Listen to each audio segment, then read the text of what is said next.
मिट्टी से जुड़ी मेहनत, खेतों में बीतता जीवन। किसान हर दिन सोचता है घर चलता रहे, आज भी और कल भी।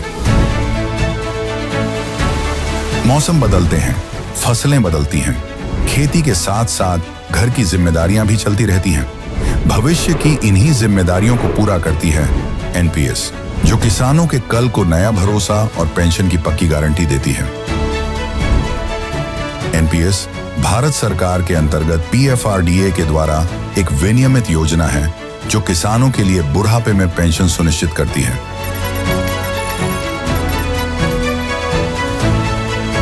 एनपीएस खाता खोलने के लिए अपने नजदीकी सीएससी से संपर्क करें या 1800-1107-08 पर कॉल करें।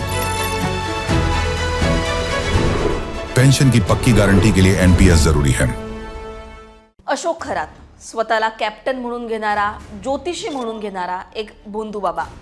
या अशोक खरातवर बलात्काराचा गुन्हा दाखल झालाय। श्रद्धेच्या नावाखाली त्यानं महिलेची फसवणूक करून तिच्यावर वारंवार शारीरिक शोषण तिचं केलं, तिच्यावर अत्याचार केले असा आरोप त्याच्यावर आहे आणि याच खरातच्या पोलिसांनी मुसक्या आवळल्यात। सध्या तो पोलीस कोठडीमध्ये आहे। पोलीस कोठडीमध्ये असलेल्या या अशोक खरातच्या कारनाम्यांची कुंडलीच आता समोर आलेली आहे। अनेक राजकीय नेते, बडे उद्योजक, सेलिब्रिटी हे अशोक खरातच्या संपर्कामध्ये असायचे। त्यांना भविष्याविषयीचं मार्गदर्शन हा खरात करायचा। आता अनेक धक्कादायक खुलासे होत असतानाच या खरातच्या संपत्तीविषयीची सुद्धा कुंडली समोर आलेली आहे।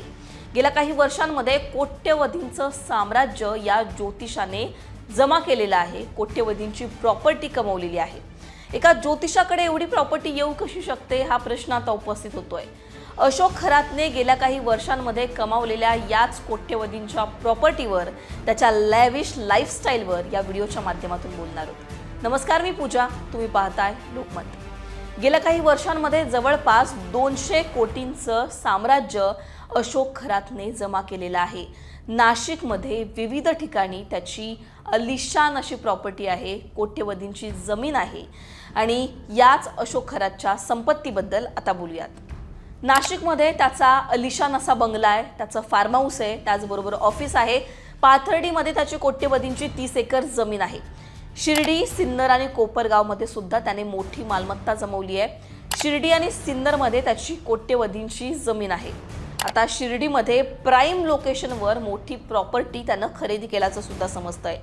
याला अटक करण्यासाठी जेव्हा त्याच्या बंगल्यामध्ये पोलीस घुसले तेव्हा समजलं की त्याच्या बंगल्यात 6.5 लाखांची कॅश तिथे आहे, ती पोलिसांनी जप्त केली आहे। त्याच्याकडून एक पिस्तूल सुद्धा जप्त करण्यात आलेली आहे। त्याच्याकडे त्या पिस्तुलीचा परवाना होता का हे पोलीस तपासताय। एकूणच अलिशान अशा गाड्या, लॅविश लाईफस्टाईल या अशोक खरातची होती। सातत्यानं तो फ्लाईटनं सगळीकडे फिरायचा आणि अलिशान अशा गाड्या घेऊन तो सगळीकडे वावरायचा, अशी त्याच्या संबंधामध्ये एकूण माहिती समोर आलेली आहे। आता या अशोक खरातचं थोडंसं बॅकग्राऊंड सुद्धा समजून घेऊ। अशोक खरात हा मर्चंट नेव्हीमध्ये सेवेमध्ये होता।